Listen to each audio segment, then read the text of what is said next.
Hey guys, today we are going to look at how different people chose sides during the American Revolutionary War.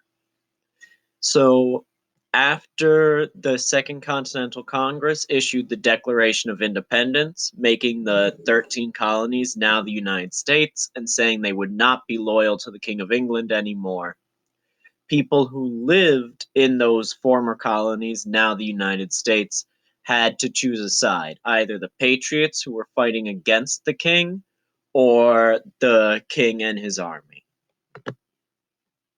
So, like we said, people living in the 13 newly free states had to decide if they would join the patriots and fight against the king or remain loyal to King George. About 20% of the colonists remained loyal to the king.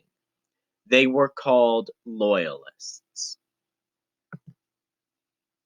Along with the British colonists, other groups of people had to make this same decision.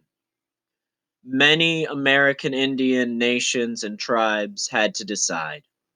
Would they side with the British and fight the Americans, hoping that the British would give them what they wanted after the war was over?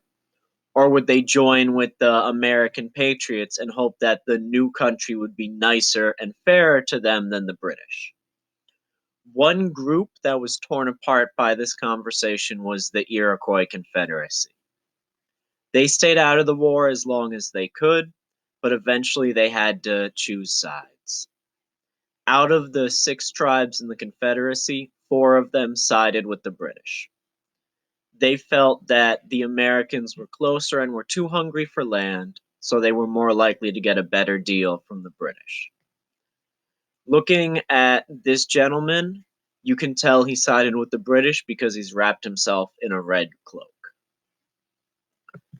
Along with the American Indians, many enslaved people had a tough decision to make as well. Many of the Patriot leaders were slave owners.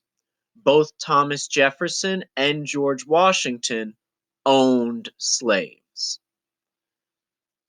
Enslaved people heard the talk of freedom and rights and liberty coming from the patriots, but they also knew that some of those same patriots owned them, beat them, and hurt their families.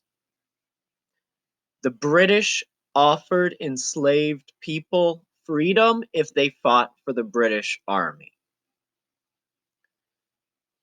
This was a very tough decision for a lot of people to make. In the end, about 5,000 African Americans, some enslaved, some free men, fought in George Washington's Patriot Army, and about 20,000 escaped enslaved people joined the British Army and fought against the Patriots, hoping to get their freedom at the end of the war. All right, guys, that's it for today. Please do the Google quiz. I hope everything goes well, and I'll talk to you tomorrow.